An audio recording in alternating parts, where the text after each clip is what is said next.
Imagine करो एक गरीब लड़का एक छोटे से गांव में जो हर दिन 17 घंटे खेतों में काम करता है केवल एक वक्त के खाने के लिए। अब इमेजिन करो कि इसी लड़के ने आगे चल के 1 लाख करोड़ की कार कंपनी बना दी। ये कहानी है Hyundai के फाउंडर चंग जू यंग की।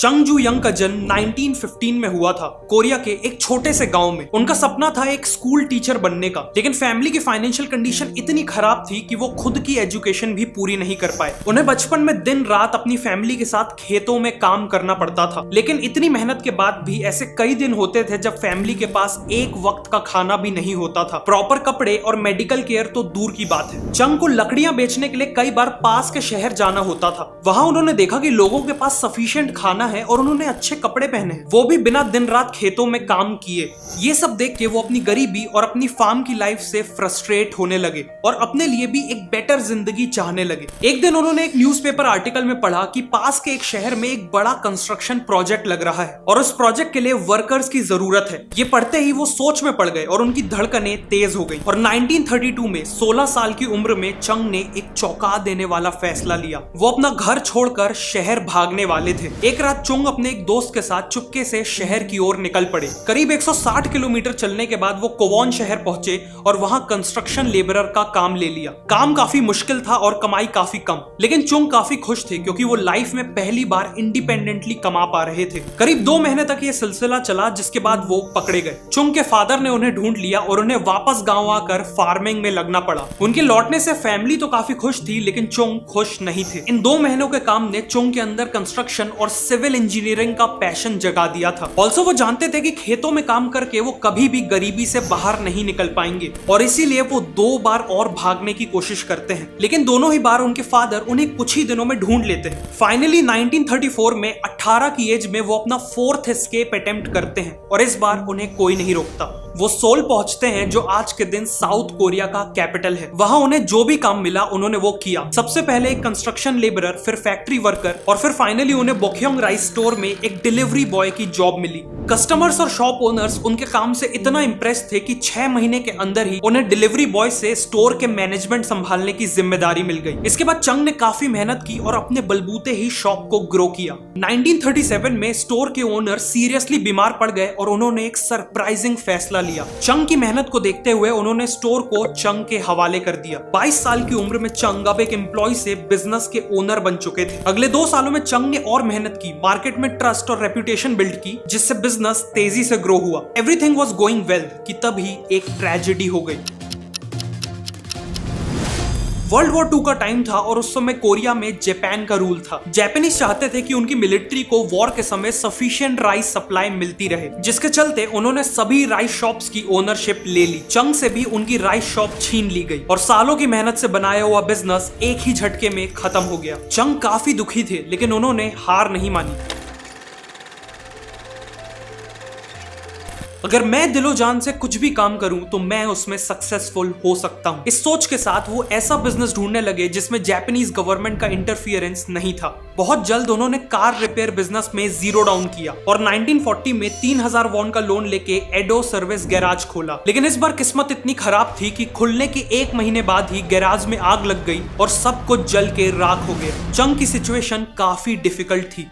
उन्हें अपना लोन चुकाना था और कस्टमर्स को भी आग से होने वाले उनके लॉस के लिए कॉम्पनसेट करना था। एक नॉर्मल इंसान ऐसी सिचुएशन में इजीली हार मान सकता था, लेकिन चंग ने हमेशा की तरह प्रॉब्लम को फेस किया। उन्होंने 3500 वॉन का फ्रेश लोन लिया और पहले से भी अच्छा गैराज खड़ा किया। चंग ने देखा कि कस्टमर्स की सबसे बड़ी प्रॉब्लम थी कि उनकी कार रिपेयर होने में कई हफ्ते लग जाते थे। इसीलिए उन्होंने स्पीड को अपना मेन फोकस बनाया। जहां कॉम्पिटिटर को एक सर्टेन रिपेयर के लिए 20 दिन लग जाते थे, वहीं चंग का गैराज उसी रिपेयर को 5 दिन में कर देता था। उनका गैराज इतना सक्सेसफुल हुआ कि अगले 3 साल में यानी 1943 तक उनकी वर्क फोर्स 80 एम्प्लॉइज तक ग्रो हो चुकी थी। इस टाइम तक चंग ने अपना पूरा लोन रीपे कर दिया था और फैमिली को भी सोल में सेटल कर लिया था। बिजनेस तेजी से ग्रो कर रहा था और तभी एक और मेजर डिजास्टर हो गया। जापान को वर्ल्ड वॉर 2 के लिए वॉर रिलेटेड इक्विपमेंट्स बनाने थे, इसीलिए जापान ने उनके गैराज की ओनरशिप ले ली और एक लोकल स्टील प्लांट से मर्ज कर दिया। एक बार फिर उनकी सालों की मेहनत से खड़ा किया बिजनेस उनसे एक झटके में ही छीन लिया गया। चंग वापस से स्क्वायर 1 पे आ चुके थे। उन्हें अपनी फैमिली के साथ गांव वापस लौटना पड़ा, लेकिन इस बार उनके पास 50,000 वॉन की सेविंग्स थी और वो कॉन्फिडेंट थे कि वो फिर से एक बिजनेस बना लेंगे।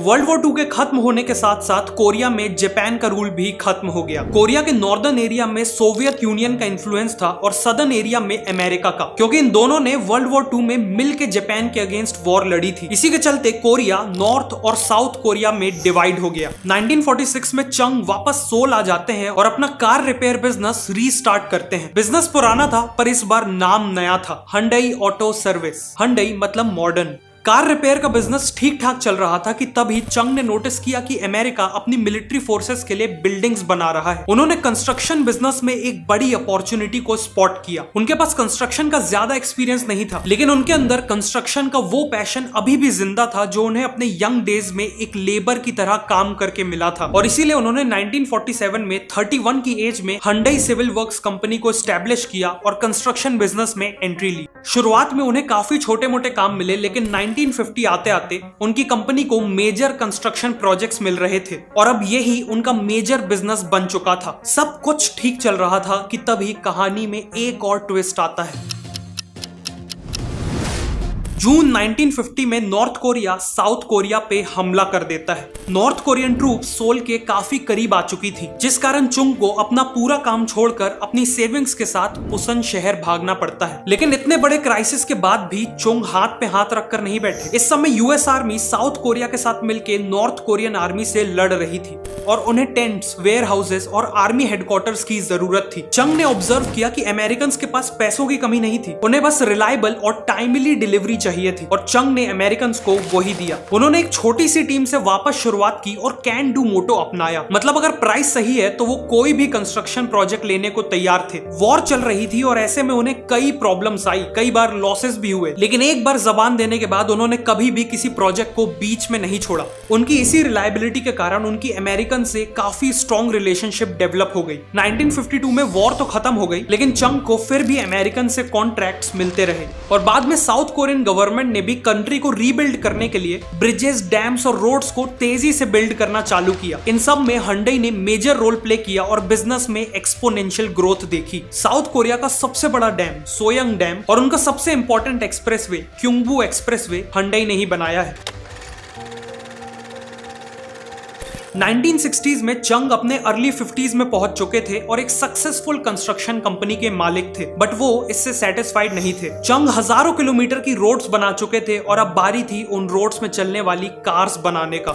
1967 में चंग ने एस्टेब्लिश की हंडई मोटर कंपनी और 1968 में फोर्ड के साथ एक डील की जिसमें वो फोर्ड की कोर्टिना कार्स को असेंबल करने वाले थे। 2 साल तक ये जॉइंट वेंचर सक्सेसफुली चला, जिसके बाद दोनों कंपनीज के बीच में कॉन्फ्लिक्ट्स डेवलप होने लगे। फोर्ड नहीं चाहता था कि हंडई अपनी खुद की कार बनाए और इसीलिए 1973 में चंग ने ये पार्टनरशिप खत्म कर दी और इमीडिएटली नए पार्टनर्स ढूंढने लगे। उन्होंने मैन्युफैक्चरिंग की टेक्नोलॉजी के लिए जनरल मोटर्स और फोक्सवैगन जैसी कंपनी से डील करने की कोशिश की, लेकिन सब ने मना कर दिया। फाइनली उसी साल उन्होंने जापान की मित्सुबिशी मोटर्स से एग्रीमेंट किया। मित्सुबिशी हंडई को कार्स बनाने की टेक्नोलॉजी देने के लिए तैयार हो गया था। बेस्ट पार्ट वाज कि इस डील में हंडई अपनी ब्रांडिंग और अपने दिए नाम के साथ कार बेच सकता था। उसी दौरान साउथ कोरियन गवर्नमेंट ने भी ऑटोमोबाइल कंपनीज के लिए एक आदेश निकाला कि उन्हें एक सिटीजन्स कार बनानी है, एक ऐसी कार जो अफोर्डेबल और रिलायबल हो और उसमें केवल साउथ कोरिया में बने पार्ट्स ही यूज हो। 1976 में चंग ने एक नया प्लांट सेटअप किया और हंडई ने बनाई साउथ कोरिया की फर्स्ट एवर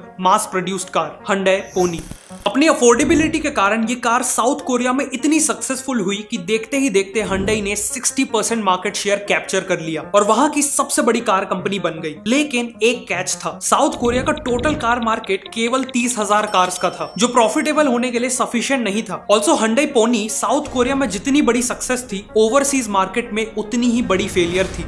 कार की क्वालिटी अच्छी नहीं थी, गर्मी में पेंट उड़ जाता था और उसमें रेगुलरली मैकेनिकल इश्यूज आते थे और इन्हीं रीजन से हंडई मोटर कंपनी पिछले 7 साल से लॉसेस में चल रही थी। लोगों ने चंग से कहा कि उन्हें यह कंपनी जितनी जल्दी हो सके उतनी जल्दी बंद कर देनी चाहिए, लेकिन चंग के डिसीजन ने सबको शॉक कर दिया। कंपनी बंद करना तो दूर, वो एक नई कार फैक्ट्री बनाने वाले थे जिसमें हर साल 3 लाख कार्स प्रोड्यूस हो सके। कंपनी के मैनेजमेंट को यह डिसीजन समझ में ही नहीं आया। आखिर 30,000 कार्स के मार्केट में 3 लाख लाख कार्स कौन खरीदेगा? बट चंग को इसका जवाब पता था। साउथ कोरियन इकोनॉमी तेजी से ग्रो हो रही थी और हर साल हजारों लोग पॉवर्टी से निकलकर इकोनॉमिकली एम्पावर हो रहे थे, जिसका मतलब था कि अगले कुछ सालों में कार्स की डिमांड तेजी से बढ़ने वाली थी। प्लस Hyundai की नई कार्स को स्पेसिफिकली फॉरेन कंट्रीज में एक्सपोर्ट करने के लिए बनाया जाने वाला था। 1980 में यह फैक्ट्री रेडी हुई और 1982 में Hyundai ने कई सारे इंप्रूवमेंट्स के साथ अपनी पोनी 2 कार लॉन्च की।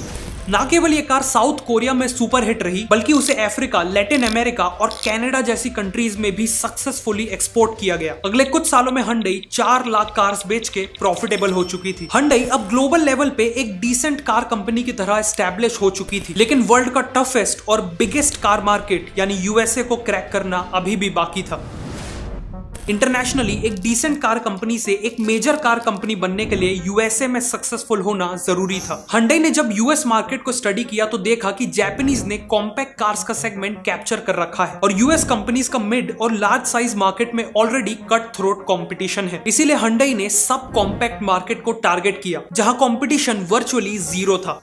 साथ में Hyundai ने देखा कि यूएसए में सेकंड हैंड कार्स का मार्केट बहुत बड़ा था। उन्होंने इन्हीं कस्टमर्स को सेकंड हैंड कार के प्राइस पे अपनी नई Hyundai एक्सेल ऑफर की, वो भी 5 साल की वारंटी के साथ। इस स्ट्रेटेजी ने यूएस के कार मार्केट को हिला के रख दिया। Second hand car buyers instantly Hyundai Excel में शिफ्ट हो गए। 1986 में Hyundai ने यूएसए में करीब 1,70,000 एक्सेल्स बेची और 1987 में करीब 2,60,000। इन दोनों ही साल Hyundai एक्सेल यूएसए की टॉप सेलिंग इंपोर्टेड कार बन गई। यूएस मार्केट में तब तक इतनी बड़ी इनिशियल सक्सेस किसी और कार कंपनी ने नहीं देखी थी और इसी के साथ Hyundai ग्लोबल लेवल पे एक मेजर कार कंपनी की तरह एस्टैब्लिश हो गई। उसी साल 72 की एज में चंग ने Hyundai से रिटायरमेंट ले ली और ऑनररी चेयरमैन का टाइटल ले लिया, जिसके बाद उनके भाई और बेटों ने कंपनी की कमान संभाली और पहले जैसी ही डिटर्मिनेशन के साथ कंपनी को चलाया। Hyundai आज वर्ल्ड की 3rd बिगेस्ट कार कंपनी है और केवल 2022 में उन्होंने करीब 40 लाख कार्स बेची थी। वैसे तो Hyundai ग्लोबली केवल अपने कार बिजनेस के लिए जानी जाती है, लेकिन बहुत कम लोगों को पता है कि Hyundai ग्रुप में टोटल 42 अलग अलग कंपनीज हैं, जैसे Hyundai elevator, Hyundai information technology और Hyundai हेवी इंडस्ट्रीज, जो दुनिया की सबसे बड़ी शिप बिल्डिंग कंपनी है। और Hyundai के ही कारण साउथ कोरिया आज जापान को पीछे करके दुनिया की सबसे ज्यादा शिप्स बनाने वाली कंट्री बन पाई है। साउथ कोरिया के लिए Hyundai एक नॉर्मल कंपनी नहीं है। Hyundai एक इंस्टीट्यूशन है जिसने कंट्री को रीबिल्ड किया, हजारों जॉब्स क्रिएट की और साउथ कोरिया को ग्लोबल रिकॉग्निशन दिलवाया। और इन सब की शुरुआत की गांव के एक ऐसे लड़के ने जिसके पास फूड, एजुकेशन, हेल्थ केयर जैसी बेसिक फैसिलिटीज तक नहीं थी, लेकिन उसके पास था इमेंस पैशन, एक विजन और सबसे important a desire for better.